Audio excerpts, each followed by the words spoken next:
we got to play more free there. When something was there, we got to take it. And down the stretch there, that happened a few times when we got moving and we got playing free. A lot of good things happened. So I give credit a lot to Central for playing hard again and putting us in those positions, where we had to be tough and grind. But we got to do a better job. I always tell these guys we got to tighten up some screws, definitely offensively, with some of those moments we had.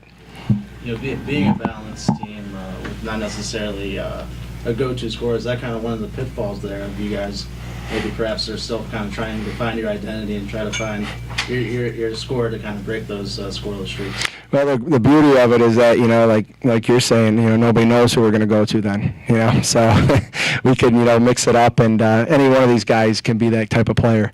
They just got to have it in their heart and just prepare mentally to go out there and just, have their number called late in the game or, at a big moment, and just go after it, keep your head straight. And, what we do in practice every day, we challenge them real hard in practice to put themselves in those moments, and any one of them can be in that position. So even though we don't have that, big point scorer or somebody that, gets their shots every game, anybody can be that player, and, that's what I expect out of them.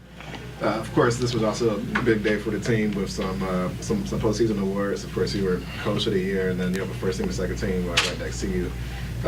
Just what do the awards say about the hard work the team put in, and then for you to become the second coach ever to win it back to back?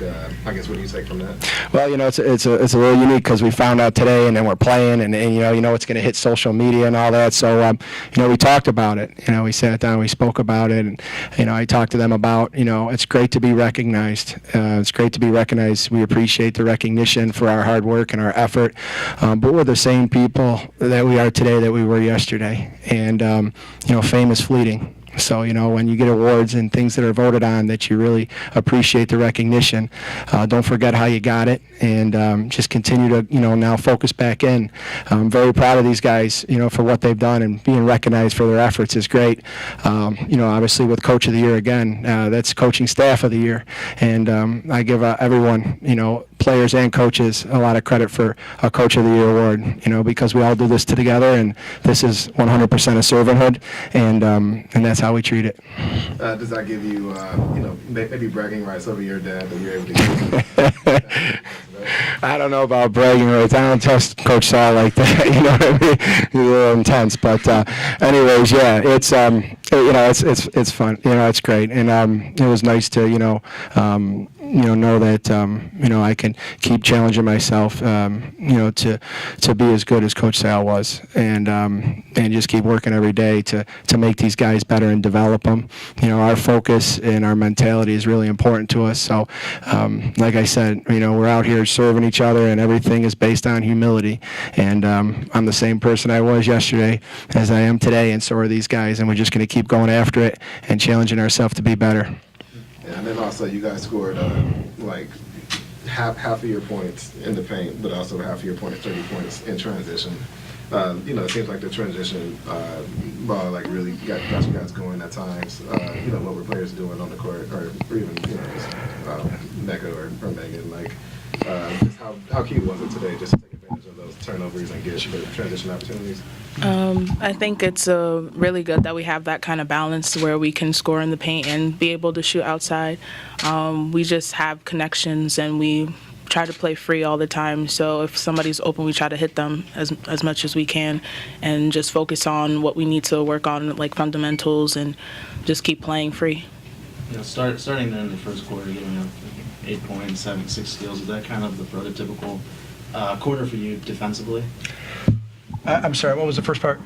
Yeah, I mean, just that first quarter, only giving up 8 points, and 6 steals, I believe. Yeah. Is that kind of like the prototypical quarter for you guys defensively? Yeah, a little bit. I would say a little bit. I was scratching my head, how they were getting loose there for those threes. Two of the field goals were 3-pointers, and they were left pretty well open. So they did some things, even though you think, well, you held them to 8 and you got a nice lead.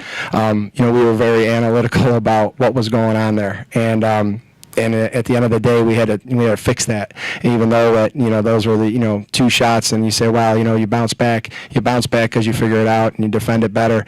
So definitely we were really focused even after that first quarter about, how they're getting a good look and how they're getting free like that. And, when we don't have a contest up on a shot, no matter if they scored 0 points, we're getting after it in the timeout or in the huddle, because it's all about, quality defense, quality stops, getting a hand high and keeping the ball in front of you and playing hard every possession. So, sometimes, they get good looks and they don't go in. And that's what we're looking at, not just the score. Perhaps I can speak on this, but you mentioned those threes, and that kind of was, I guess, a problem to an extent all game. I guess what did Central Connecticut perhaps do to get open for those threes, and overall, what did they maybe do better offensively in the second half? I think going into the second half, they, I don't know if this is close to me or not, but they really looked to attack the middle and to attack the gap and attack the basket, and then we kind of were in help, and they hit the crackbacks for those shots. So definitely in the second half, going towards the end of the game, they were really looking to attack and free up their shooters. That's all the questions I had. All right, you guys are dismissed. Okay, Thank you.